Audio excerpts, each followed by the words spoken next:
नमस्कार, सीधा सौदा में आपका स्वागत है। तो एक बड़ा डेवलपमेंट कल होने वाला था अमेरिका में महंगाई को लेकर, जिसके डिटेल सामने आ गए। अनुमान से ज़्यादा महंगाई के बावजूद बाजार का रिएक्शन बेहद इंटरेस्टिंग है।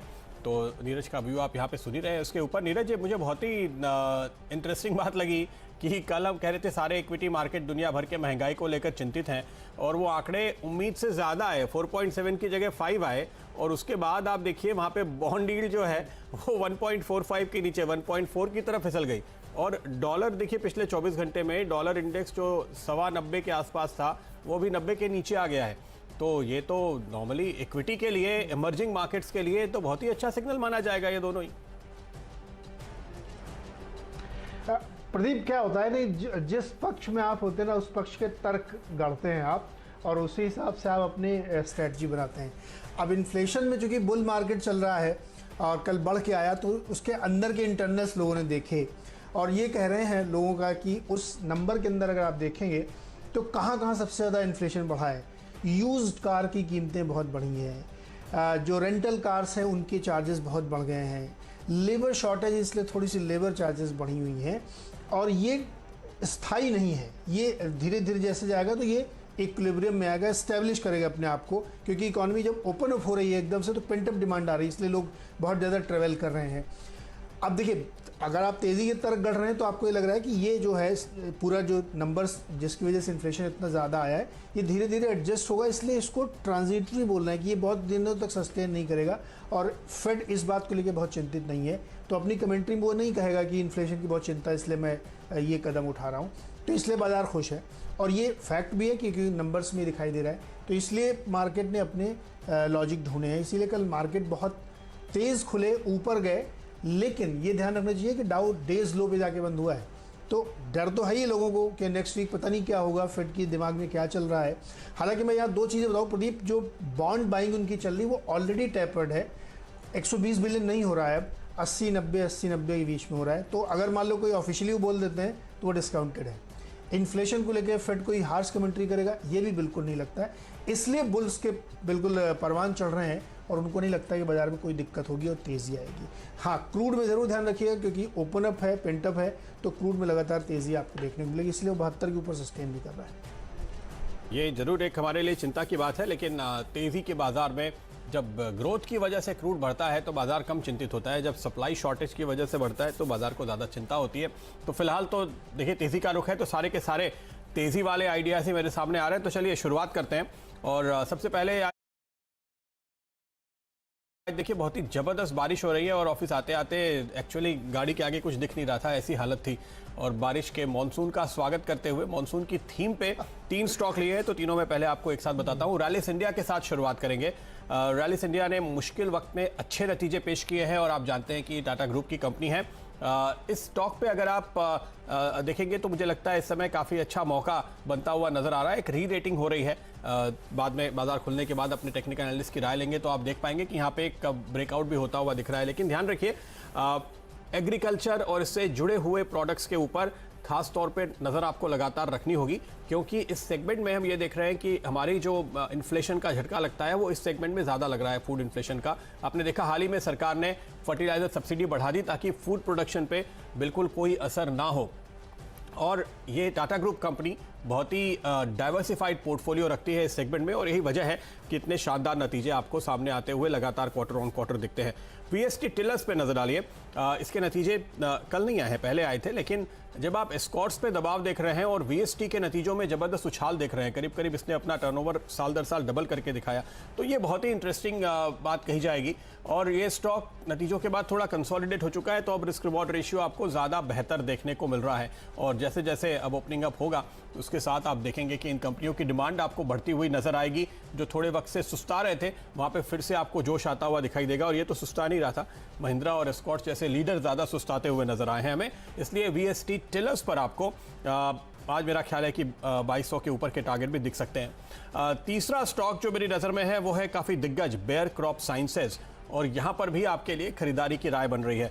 ये जो स्टॉक्स मैंने आज एग्रीकल्चर वाले चुने हैं उसके पीछे एक बहुत अहम बात जो है, आप देख रहे हैं शुगर में एक अच्छी तेज़ी की आपको खबर सुनाई दे रही है। नीरज आपको लगातार बताते हैं शुगर के साथ साथ चाय, कॉफ़ी, एक्चुअली अगर आप देखेंगे तो ज़्यादातर एग्री कमोडिटीज़ में बहुत ज़बरदस्त तेज़ी देखने को मिल रही है और एक बहुत ही इंटरेस्टिंग आंकड़ा निकल कर बाहर आया कल कि चाइना दरअसल सबसे बड़ा फूड इंपोर्टर हो गया है भारत से।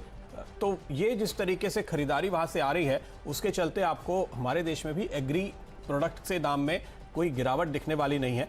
और जब एग्री प्रोडक्ट्स के दाम बढ़ते हैं तो जाहिर है कि सरकार भी कोशिश करती है और किसान भी पूरी तरह से अपने प्रोडक्शन को ज़्यादा से ज़्यादा ले जाने की कोशिश करते हैं। यही वजह है कि इन सारे स्टॉक्स पर हमारी नज़र है और बेयर क्रॉप साइंसेस जैसे एक दिग्गज मल्टीनेशनल कंपनी को चुनने की वजह भी यही है क्योंकि ये एक लंबे कंसोलिडेशन से बाहर निकलता हुआ अब नज़र आ रहा है। नतीजों के लिहाज से तो आपको यहाँ भी कोई शिकायत नहीं होगी, लेकिन इस स्टॉक पे मुझे लगता है कि एक बहुत बड़ा कंसोलिडेशन अब पूरा हो रहा है और इस पर आपको ज़रूर नज़र रखनी चाहिए। इंटरेस्टिंग फैक्ट एक नीरज ये भी है कि कुछ ईस्ट एशियन कंट्रीज़ जो पहले एक्सपोर्टर्स हुआ करते थे फूड के, वो अब इम्पोर्टर हो गए। तो ये मुझे बहुत ही इंटरेस्टिंग चीज़ दिख रही है हमारे अपने एग्री सेगमेंट को लेकर के। नीरज नहीं, बिल्कुल सही। आज प्रदीप आपने हाई टिकट साइज के लिए ये बड़ी इंटरेस्टिंग थीम है और ये आमतौर पे आप करते हैं, मैंने सोचा थोड़ा सा मैं एक आध ले लूं। स्टॉक्स हैं बिल्कुल, लेकिन मैंने तो नतीजों पर ज़्यादा फोकस किया। सांगी इंडस्ट्रीज़ के रिजल्ट्स आए थे इसलिए उसको चुना और इसमें करीब 48% की इनकी ग्रोथ रेवेन्यूज़ में दिख रही है और वो 331-32 करोड़ आई है और प्रॉफिट में करीब 65% की ग्रोथ देखने को मिली। तो इस तरह के नतीजे कंपनियां पेश कर रही हैं, स्ट्रॉन्ग नंबर्स हैं और हमें लगता है इसमें खरीदारी करनी चाहिए। एलजी बालकृष्ण, इसके भी नतीजे बहुत ही बढ़िया हैं। 40-42% की रेवेन्यूज़ ग्रोथ है और 346% यानी 3.5 गुना इनका मुनाफा बढ़ा है, 13 से बढ़ के 57 करोड़ हो गया है। अच्छा, ये नंबर्स आप चाहे YOY देखिए चाहे क्वार्टर को देखिए, आप सीक्वेंशियल इंप्रूवमेंट देखेंगे। और तीसरा जो चूँकि एग्री की बात चल रही, तो हैरिसन मलयालम जो चाय, कॉफ़ी, रबर और पाइनएप्पल की खेती करते हैं, उसमें आप देखिए नतीजे कितने कैसे आए इनके। अगर आप इनको कंपेयर करें साल दर साल तो 58% इनकी ग्रोथ रेवेन्यूज़ में देखने को मिली है और मुनाफा 4.5 गुना बढ़ा है, 3 से बढ़ के 18 करोड़ के आसपास पहुंचा है। इंटरेस्टिंग ये है कि अभी हमने पिछले कुछ दिनों में खूब चाय और इन सबके स्टॉक्स आपको बताया था कि दाम बढ़ रहे हैं, लगातार कॉफ़ी के दाम बहुत ज़्यादा बढ़ रहे हैं और ये कॉफ़ी के मेजर प्रोड्यूसर हैं। तो इस क्वार्टर का इम्पैक्ट आपको अगले क्वार्टर में भी देखने को मिलेगा। तो अगर आप अगले क्वार्टर के लिए भी इंतजार करेंगे तो भी इसके नतीजे अच्छे आने को उम्मीद है। तो इसलिए हैरिसन मलयालम में भी खरीदारी करके चलें। और जब चौथा एक और बताते हैं क्योंकि वो भी रिजल्ट वाला है, ई-क्लर्क्स IT कंपनी है।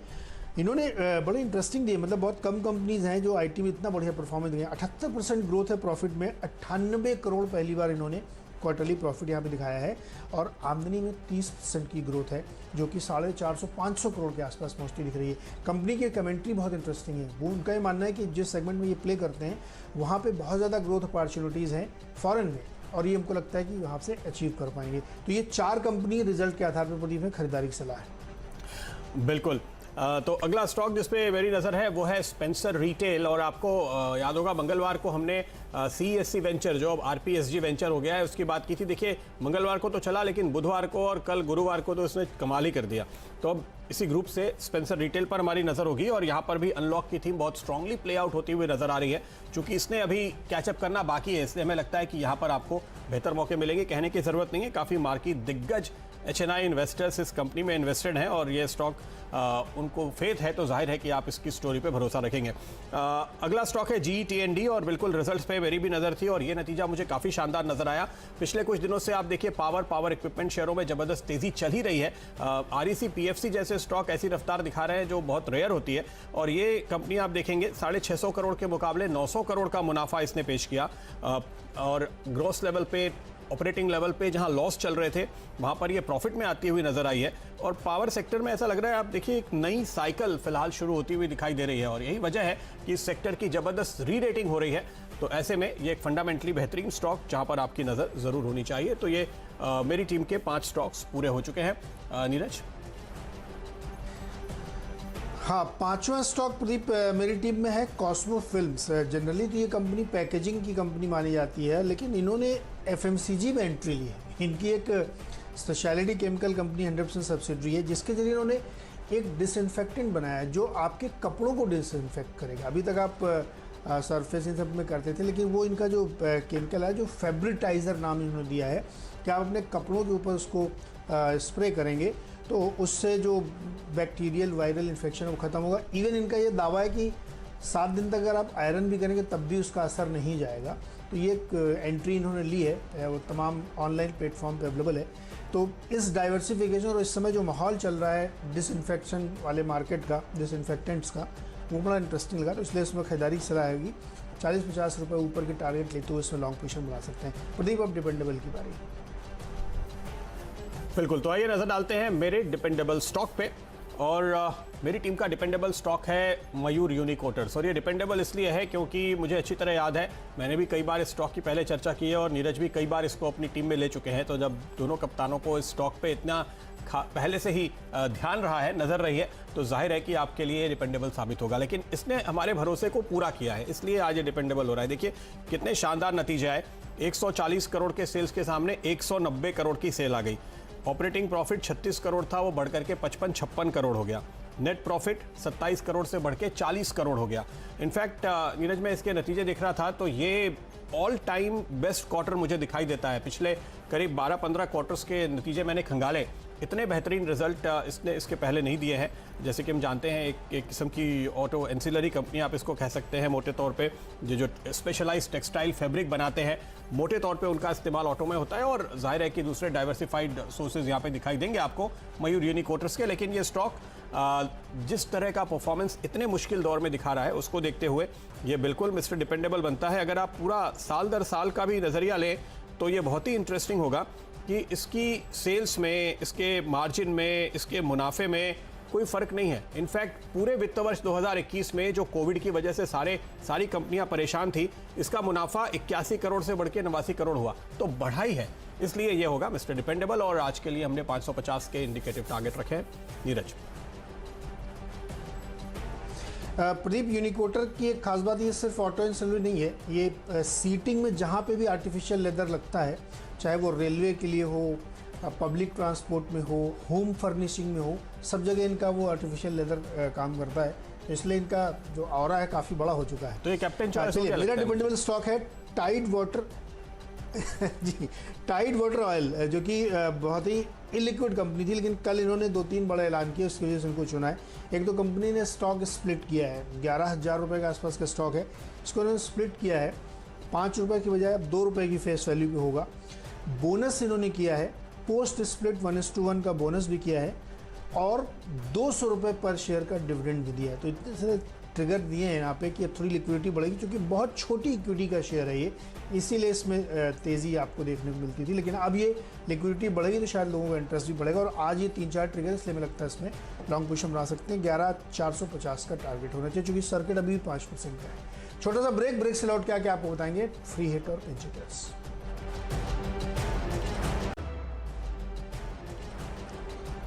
स्वागत एक बार फिर से आपका सीधा सौदा में। और बीच के 2 स्टॉक्स जो पिंच हिट और फ्री हिट है, इसमें मार्क्संस फार्मा फ्री हिट के तौर पे लिया है। इसमें कल बोर्ड बैठक होनी है 15 जून को, जिसमें जो दुनिया के सबसे बड़े पी फंड हैं जो फार्मा कंपनी में निवेश करते हैं, उनको जो है प्रेफरेंशियल आधार पे कन्वर्टेबल वारंट इशू किए जा रहे हैं 74 रुपये के प्राइस पे 4.93 करोड़।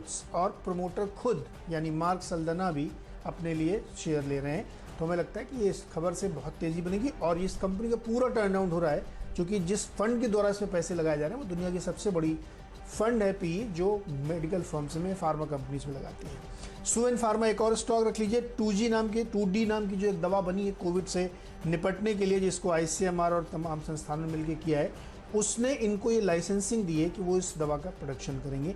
तो इसलिए सुवेन फार्मा के लिए भी एक नया ट्रिगर तेज़ी का, तो यहाँ पर भी खरीदारी करके चलो। 2 स्टॉक्स मेरे सामने है, दीप इंडस्ट्रीज, और इसको पूरा का पूरा फायदा मिलेगा कच्चे तेल की तेजी का, क्योंकि इस सेगमेंट में एक काम करता है। और हमने देखा कि बहुत समय से ये थोड़ा फड़फड़ा रहा था, क्योंकि सर्किट फिल्टर नीचे थे। सर्किट फिल्टर रिवाइज हुए इस हफ्ते और उसके बाद तेजी दिखाई, फिर अच्छा करेक्ट होकर के एंट्री पॉइंट बना रहा है, ऐसा हमें लगता है। और कच्चा तेल आप देखिए 72.5 के ऊपर फिर से डिसाइसिवली निकलता हुआ नजर आया, इसलिए फ्री हिट के तौर पे दीप इंडस्ट्रीज पे नजर होगी। आज के लिए 85 के इंडिकेटिव टारगेट, लेकिन ये स्टॉक बहुत ही जबरदस्त मूव दिखाता है। गुजरात एल्केलीज पर भी नजर है। इसके साथ साथ कॉस्टिक सोडा बनाने वाली ये कंपनी है और आप देख सकते हैं अनलॉक की थीम में ये बहुत ही बड़ा इनके लिए एक ट्रिगर बनेगा, क्योंकि कॉस्टिक सोडा का इस्तेमाल अक्रॉस इंडस्ट्रीज बहुत सारे सेगमेंट्स में होता है, बहुत सारी इंडस्ट्रीज में होता है। और जैसे इकोनॉमी की गाड़ी पटरी पर आती है, इनके लिए एक बड़ा मौका खुलता हुआ नजर आता है। मुझे लगता है ये अच्छे मूव के बाद इस वक्त एक नया लेग शुरू होता हुआ यहाँ पर भी आपको नजर आ रहा है और मौका भी है, दस्तूर भी है कह सकते हैं, इसलिए गुजरात एल्केलीज पर है मेरी नज़र। ये दूसरा स्टॉक इस वक्त आपके सामने पिंच हिटर के तौर पे और 2 स्टॉक्स और बाकी हैं, लेकिन एक छोटे से ब्रेक के बाद। स्वागत है आपका एक बार फिर से सीधा सौदा में। अब बारी है आखिर के 2 स्टॉक्स पर नजर डालने की, लेकिन जैसे हम कहते हैं ना last but not the least, तो मेरी नजर है एपेक्स फ्रोजन पे। करीब 290-92 के टारगेट के साथ इसको टीम में शामिल किया है और देखिए कल भी ये हमारी टीम में शामिल था, कल इसमें तेज़ी भी हुई थी, लेकिन हमें लगता है कि स्ट्रॉन्ग फॉलोअप देखने को मिलेगा क्योंकि कल हमने देखा वाटर बेस, एसकेएम, एग्स, ऐसे तमाम स्टॉक्स में आपने बहुत ज़बरदस्त तेज़ी देखी है और ये हाई प्रोटीन स्टॉक्स कंपनीज़ के जो स्टॉक्स हैं ये सब कैचअप करने की कोशिश कर रहे हैं वेंकीज़ के साथ, जिसने लीड किया है क्योंकि प्रोडक्ट प्राइजेस में बहुत अच्छा इजाफा देखने को मिल रहा है। और आखिर में डेटामेटिक्स पे नज़र है, छोटी मिड साइज आईटी कंपनी, और यहाँ पर आप देख सकते हैं कि ग्लोबल मार्केट में जिस तरह की तेज़ी देखने को मिल रही है, रिकवरी देखने को मिल रही है, उसकी वजह से दिग्गज आईटी शेयर नए हाइज बना रहे हैं और अब मिड कैप आईटी की भी आपको एक री रेटिंग होती हुई नज़र आ रही है। इस लिहाज से मुझे लगता है कि आपको इस सेक्टर पर ज़रूर नज़र रखनी चाहिए। तो ये एक बेहतरीन मिड कैप स्टॉक जहाँ पर एक अच्छे मूव की तैयारी 158 के इंडिकेटिव टारगेट के साथ यहाँ पर मौका बनता हुआ। नीरज, सेल पे खरीदारी की सलाह है प्रदीप। कल क्या मतलब आज सुबह रिजल्ट आए हैं और नंबर उम्मीद से बेहतर हैं। अगर आप उसमें एडजस्टेड फिगर देखेंगे तो आपको अच्छे नंबर दिखेंगे क्योंकि इन्होंने सैलरी हाइक जो की है उसका भी इम्पैक्ट देखने को मिला है। तो मुझे तो नंबर बेटर लग रहे हैं, इसलिए यहाँ पे खरीदारी कर सकते हो और ये एफएनओ के बैंड से भी बाहर है। एफएल इंडिया एक बड़े टिकट साइज कंपनी, लेकिन उन्होंने हाल ही में एक एक्विजिशन किया है जैम्प नाम की एक डिजिटल मार्केटिंग कंपनी का, तो उसकी वजह से एक नया पुश इनको मिलने वाला है। तो हमें लगता है इसमें भी खरीदारी करके चलना चाहिए। तो पूरे 10 के 10 एक बार फिर से आपके सामने रैप कर देता हूँ। टीम में खरीदारी पे पूरा फोकस रखा है और कई सारी कंपनियों के जो रिजल्ट्स कल मार्केट बंद होने के बाद आए तो उसमें हमें लगता है कि Sanghi industries, LG Balakrishna, Harrison Malayalam, E clubs, इन सब के नतीजे काफ़ी बेटर दिख रहे हैं और डेफिनेटली सेल के भी नतीजे आपको अच्छे लगने चाहिए और जिस तरीके की ग्रोथ और डिमांड दिख रही है तो यहाँ पे खरीदारी बनती है। लेकिन कुछ खबरें भी हैं, जैसे कॉस्मो फिल्म्स एक नए सेगमेंट में एंटर किया है, वो एक डिसइंफेक्टेंट बनाया जो आप अपने कपड़ों के ऊपर डालेंगे और उसकी वजह से तमाम जो इस समय बैक्टीरिया वायरस का डर है वो ठीक हो जाएगा।